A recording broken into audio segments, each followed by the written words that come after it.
প্ৰিয় দৰ্শক নমস্কাৰ জনাইছোঁ আৰু স্বাগতম জনাইছোঁ সকলোকে। আৰু আজিৰ এই ভিডিঅ'টিৰ দ্বাৰা আমি শিকিম যে ইংৰাজী যদি আমি লিখোঁ, ধৰি লওক সেইটো সাহিত্যতে হওক, ইংলিছ লিটাৰেচাৰতে হওক, বা যদি আমি কিবা এটা এছে লিখোঁ বা যিয়ে নকৰোঁ, য'ত আমি ইংৰাজী লিখিবলগীয়া হয়, এপেজ দুপেজ বা বহুত পেজ, ঠিক আছে। আৰু এইটো অকল লিটাৰেচাৰৰ বাবে নহয়, সকলোৰ বাবে এইটো প্ৰযোজ্য।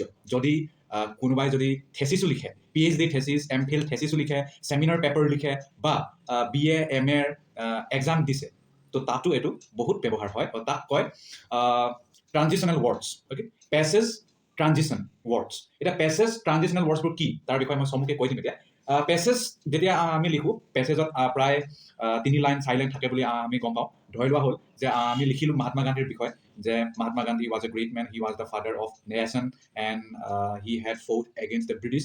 তেনেকুৱাই আমি কমেও 4 লাইন মান লিখিলোঁ, আৰু সেই 4 লাইন যিহেতু লিখিলোঁ সেইটো হ'ল এটা পেছেজ, ঠিক আছে। কিন্তু আমি এতিয়া তেওঁৰ জীৱনৰ বিষয়ে লিখিম, তেওঁৰ ভাৰতৰ স্বাধীনতাত কেনেকৈ কণ্ট্ৰিবিউশ্যন কৰিছিলে, তেওঁৰ বিভিন্ন ধৰণৰ মুভমেণ্টেৰে, ফ্ৰীডম মুভমেণ্টেৰে, তাৰ বিষয়ে আমি যেতিয়া লিখিম, তেতিয়া লিখোঁতে যাতে ফাৰ্ষ্ট মানে পেৰেগ্ৰাফটো যাতে ছেকেণ্ড পেৰেগ্ৰাফৰ লগত যাতে লিংক হয়, যাতে সেই বস্তুটো মানে বুজি পোৱা দিগদাৰ নহয়, ধুনীয়াকৈ লাইন বাই লাইন আমি পঢ়ি গৈছোঁ, বুজি পাই গৈছোঁ, ক'তো মানে মিনিংলেছ হোৱাকৈ নাই, বস্তুটো কোহেৰেঞ্চ মেইনটেইন কৰিছোঁ, ডিচিপ্লিনকৈ গৈ আছে, বস্তুটো ইউনিটি আছে, তো আৰু ৰেলিভেঞ্চিও তাত মানে আছে। তো সেই তাকেই ক'ব, মানে তেনেকুৱা কি ক'ব, that is a good passage. আৰু যেতিয়া আমি পেছেজ লিখোঁ বা পেছেজ বনাওঁ, সেইটো আমি এনচাৰ ৰাইটিঙত বেছি কৰোঁ, বা যদি আমি এছে ৰাইটিং কৰোঁ বা থেচিছ ৰাইটিং কৰোঁ, বা যিকোনো বস্তু যদি আমি ইংৰাজীত লিখোঁ, তেতিয়া আমি পেছেজৰ ব্যৱহাৰ কৰোঁ। এতিয়া পেছেজৰ ব্যৱহাৰ কৰোঁতে আমি যাতে আমাৰ ফাৰ্ষ্ট পেছেজটো যাতে ছেকেণ্ড পেছেজৰ লগত মিলিছে, ছেকেণ্ডটো যাতে থাৰ্ডৰ লগত মিলি গৈছে, থাৰ্ড যাতে ফ'ৰ্থৰ লগত, ফিফ্থ শেষৰ লগত এনেকুৱা লাইন লাইন যাতে বস্তুবোৰ কোনো ধৰণৰ প্ৰব্লেম নোহোৱাকৈ,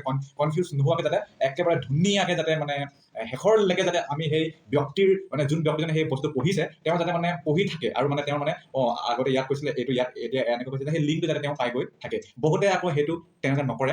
গতিকে মই যিহেতু কলেজত কৰ্মৰত, মই দেখোঁ যে ল'ৰা ছোৱালীবোৰে মানে ফাৰ্ষ্ট যিটো পেৰেগ্ৰাফ থাকে আৰু ছেকেণ্ড পেৰেগ্ৰাফত সেইটো নিমিলে, কি লিখিছে, কি লিখা নাই, বা তেওঁ কি ক'ব বিচাৰিছে, সেইটো একো লিংকে নাথাকে। আৰু যদি লিংকে নাথাকে, তেতিয়াহ'লে সেইটো কেতিয়াও ভাল এনচাৰ ৰাইটিং, ভাল ছেমিনাৰ, ভাল থেচিছ, বা ভাল আৰ্টিকেল বা ভাল ৰাইটিং নহ'বই ইংৰাজীত। আৰু সেইটো অকল ইংৰাজীতে হয় নহয় তেনেকুৱা ধৰণৰ, কিন্তু যিহেতু মই ইংৰাজী বিষয় ইয়াত কম, গতিকে মই সেইকাৰণে এই দিশটোত বেছি গুৰুত্ব দিম, ঠিক আছে।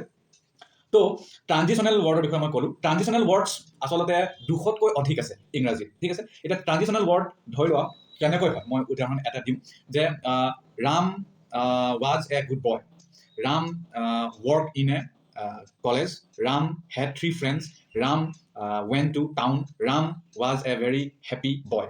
ইয়াত আমি কোনো ধৰণৰ ট্ৰানজিশ্যনেল ৱৰ্ড ইউজ নাই কৰা, আৰু ট্ৰানজিশ্যনেল ৱৰ্ড ইউজ নাই কৰাৰ কাৰণে শুনিবলৈ কেনেকুৱা লাগিছে তোমালোকে গম পাইছাই, হয়নে? সেইকাৰণে আমি ৰাইটিঙত যেতিয়া ট্ৰানজিশ্যনেল ৱৰ্ডবোৰ ইউজ কৰোঁ, তেতিয়া মানে শুনিবলৈ শুৱলা লাগে, দেখিবলৈ ভাল লাগে, আৰু সেইটো মানে যিটো কোহেৰেঞ্চ বা যিটো মানে লিংকটো ধুনীয়াকৈ, সামঞ্জস্যটো ভালকৈ হয়। এতিয়া মই ইয়াক ট্ৰানজিশ্যনেল ৱৰ্ডটো ইউজ কৰি ক'ম দেই, কেনেকুৱা লাগে শুনিবা। Ram was a good boy and he had 3 friends. Besides, he was also a good swimmer. Furthermore, he had also worked for government of India.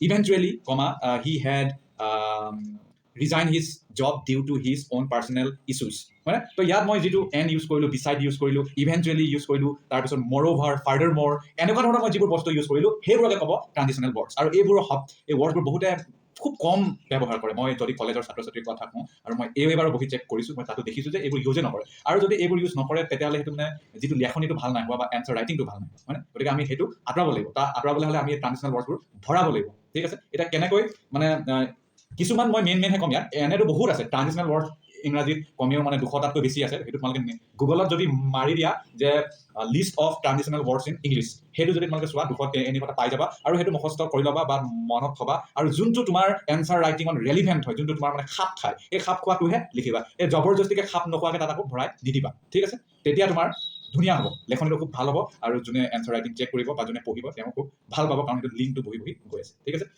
এতিয়া ধৰি লোৱা হ'ল, আমি ইংলিছ লিটাৰেচাৰৰ কথা কৈছোঁ। ধৰি লোৱা হ'ল যে এটা নভেল, থিংছ ফল এপাৰ্ট। থিংছ ফল এপাৰ্ট সেইটো এটা নভেল হয়, সেইটো চিনুৱা এচিবিয়ে লিখা, আফ্ৰিকাৰ ৰাইটাৰ হয় তেওঁ। গতিকে আমি তাৰ বিষয়ে আমি ক্ৰিটিকেল এনালাইচিছ কৰিম, ঠিক আছে। গতিকে এই বস্তুবোৰ যদি আমি ইউজ নকৰোঁ, এই ট্ৰানজিশ্যনেল ৱৰ্ডবোৰ যদি ইউজ নকৰোঁ, কেনেকুৱা ফিল হ'ব তোমালোকে মানে ফিল কৰিবা, ঠিক আছে। মই এতিয়া ধৰি লোৱা পৰীক্ষাত প্ৰশ্ন দিলে যে right the theme of colonial and white supremacy in the novel Things Fall Apart, ঠিক আছে? এনেকুৱা প্ৰশ্ন দিলে, এইটো 15 নম্বৰ প্ৰশ্নত দি আছে, মই এটা লিখিছোঁ answer script. মই কি লিখিলোঁ যে the novel Things Fall Apart was written by an African writer, Chinua Achebe. Full stop. তাৰ পিছত মই লিখিলোঁ it was published in ইমান চনত, আৰু মই লিখিলোঁ in this book the writer has tried to explore African society and colonial powers brutality. এনেকৈ মই লিখিলোঁ, ঠিক আছে? কিন্তু ইয়াত মই কোনো ধৰণৰ ইয়াত মই ট্ৰানজিশ্যনেল ৱৰ্ড ইউজ নাই কৰা। যদি ট্ৰানজিশ্যনেল ৱৰ্ড ইউজ কৰোঁ তেতিয়া কেনেকুৱা হ'ব? তোমালোকে শুনা যে the novel Things Fall Apart was written by Chinua Achebe and it was published in 1992 বা 1970. Beside, it is one of the well-known works written by Chinua Achebe. Full stop. তাৰপিছত মই লিখিলোঁ যে in addition to that, this is the novel which has tried to show the circumstance of African society in the British rule or during the colonial rule, ঠিক আছে? মই তেনেকৈ সেইটো use কৰিলোঁ। তাৰপিছত সেইটো মানে ধৰি লোৱা আৰু কেইটামান বস্তু এড কৰিলোঁ, সেইটো এটা 4 লাইনৰ সেইটো পেৰাগ্ৰাফটো শেষ হৈ গ'ল। মই এতিয়া ধৰি লোৱা মই ছেকেণ্ড পেৰাগ্ৰাফ মই এতিয়া আৰম্ভ কৰিম। তো ছেকেণ্ড পেৰাগ্ৰাফ মই যেতিয়া আৰম্ভ কৰিম তেতিয়া যাতে মোৰ ফাৰ্ষ্টটোৰ লগত যাতে ছেকেণ্ডটো মিলে তেতিয়াহ'লে আমি কি যোগ কৰিব লাগিব, ঠিক আছে? তো আমি কি যোগ কৰিব বুলি যদি মই কথা ভাবোঁ তেতিয়া বহুত আছে ৱৰ্ড, তাৰে মাজত আমাৰ কাৰণে যিটো ভাল হয় আমি সেইটো ইউজ কৰিম। তো ফাৰ্ষ্ট আমি লিখিলোঁ যে basically in the novel the protagonist of the novel Okonko he tries to preserve his culture, বা তেনেকৈ আমি ধেৰ কিবা কিবি আমি লিখি গ'লোঁ, ঠিক আছে? লিখি গ'লোঁ। তাৰপিছত বোলে আৰু এতিয়া আমি বেলেগ কথা ক'ব বিচাৰিছোঁ নভেলটোৰ বিষয়ে, বেলেগ কেৰেক্টাৰটোৰ বিষয়ে, তেতিয়া আমি আকৌ এই ট্ৰানজিশ্যনেল ৱৰ্ডটো ইউজ কৰিব লাগিব। তো তেতিয়া আমি ধৰি লওক আমি ইউজ কৰিম এডিশ্যনেলি ইউজ কৰিম, কম্পেয়াৰটিভলি ইউজ কৰিম, কমা দি আইডেণ্টিকেলি ইউজ কৰিম, আৰু নট টু মেনশ্যন ইউজ কৰিম, কমা দিম, আৰু আনডাউটেডলি ইউজ কৰিম একৰ্ডিং টু আমাৰ চাৰ্কামষ্টেঞ্চ বা যিটো আমি ক'ব বিচাৰিছোঁ, বা আমি লিখিম যে as a matter of fact, ঠিক আছে? কমা দিম বা লিখিম বাই দ্য চেম টোকেন, বা ইন দ্য লাইট অফ, বা ইন দ্য চেম ফেশ্বন, বা ইন লাইক মেনাৰ, কমা, বা নট অনলি বাট অলছ', বা in the first place.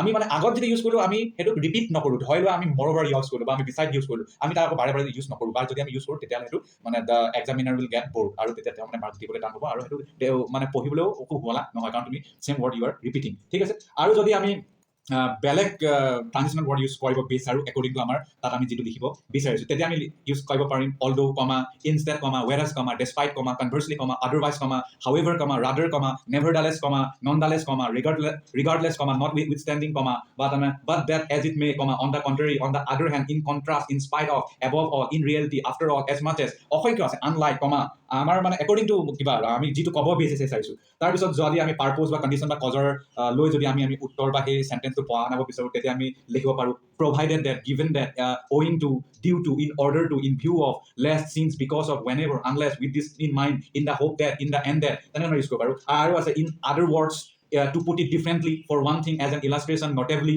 including, in fact, in general, in particular, in detail, for example, for instance, to demonstrate, to emphasize, to repeat, to clarify, to explain, to enumerate, such as markedly, surely, certainly, indeed, absolutely, chiefly, namely, by all means, that is to say, to put it another way, for this reason, as an illustration, for one thing, তেনেকুৱা ধৰণৰ, ঠিক আছে? আৰু আছে, মই কিছুমান কম, মই গোটেইখিনি ক'ব নোৱাৰোঁ। তাৰপিছত কম স্পেচিয়েলি, এক্সপ্লিচিটলি, কমা লিখিম, specifically, expressively, surprisingly, comma, in the novel the character Mr. Brown had not behaved in the way he should have behaved. এনেকুৱা ধৰণৰ, আৰু particularly, significantly, frequently, expressively, on the negative side, on the positive side. তাৰপিছত আছে first thing to remember, another key point, must compelling evidence, first thing to remember, to point out, point often overlook, with this in mind, তেনেকুৱা ধৰণৰ, ঠিক আছে? আৰু মই কম যাতে তোমালোকৰ এইবোৰ মানে হাতত বিচাৰিব বা এইটো গুগলত মাৰিলে ওলাই আহিব, বা যদি ফলস্বৰূপে কি হ'ল তুমি যদি সেইটো ক'ব বিচাৰা সেইটো হ'ব as a result, comma, under those circumstances, in that case, for this reason, in effect, does, consequently, therefore, thereupon, forthwith, accordingly, henceforth. তাৰপিছত যদি আমি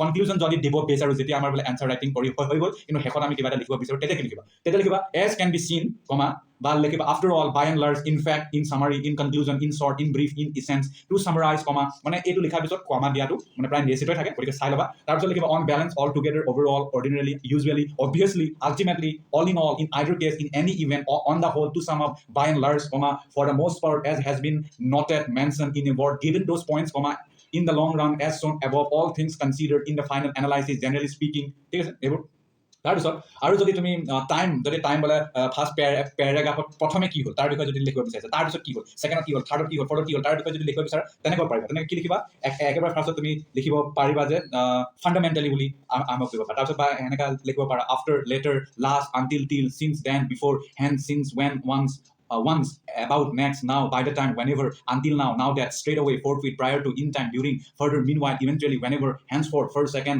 at this moment, all of a sudden, in the first place, without delay, in a moment, in the meantime, as soon as, in due time, to begin with, up to the present time, at the same time, sooner or later, from time to time, at the present time. ঠিক আছে? ভিডিঅ'টো অলপ লং হ'ব, কিন্তু যদি তোমালোকে শিকিব বিচাৰা এনেকুৱাটো বহুত চাব লাগিব, ন' ডাউট। তাৰপিছত যদি আৰু বোলে মাজত কিবা এটা ভৰাব বিচাৰিছে তেতিয়া তুমি লিখিব পাৰা farther, beyond, nearby, whenever, around, between, before, alongside, amid, among, beneath, beside, behind, across, in the middle, to the left, in front of, on the side, in the distance, here and there, in the foreground, in the background, in the centre of, adjacent to, opposite to. ঠিক আছে, হৈ গ'ল। বহুত ক'লো আৰু বহুত আছে, গতিকে এইবোৰ তোমালোকে এনচাৰ ৰাইটিঙত লিখিবা, তেতিয়াহ'লে তোমালোকৰ এনচাৰটো পঢ়িও ভাল পাব আৰু সেইটো খুব ধুনীয়াকৈ মিনিঙো তাৰ ওলাব, ইউনিটি থাকিব, কোহাৰেঞ্চ থাকিব, লিংক থাকিব। নহ'লেতো বহুতৰ লিংকে নাথাকে, ফাৰ্ষ্টটো কি লিখে ছেকেণ্ডটো নিমিলে, ছেকেণ্ডটো কি লিখে থাৰ্ডটো নিমিলে, থাৰ্ডটো লিখে ফ'ৰ্থ নিমিলে। গতিকে আমি প্ৰথমৰ পৰা ধুনীয়াকৈ লিংক বনাই লিখি লৈ যাব লাগিব, তেতিয়াহে এইটো গুড এনচাৰ হ'ব বা গুড চেমিনাৰ, গুড আৰ্টিকেল হ'ব। তোমালোকে এইটো কিতাপত চাব পাৰা বা নিউজত চাব পাৰা, তেওঁলোকে সেইটো ধুনীয়াকৈ লিংকটো বহুৱাই কৰে। ঠিক আছে, thank you so much for ৱাচিং।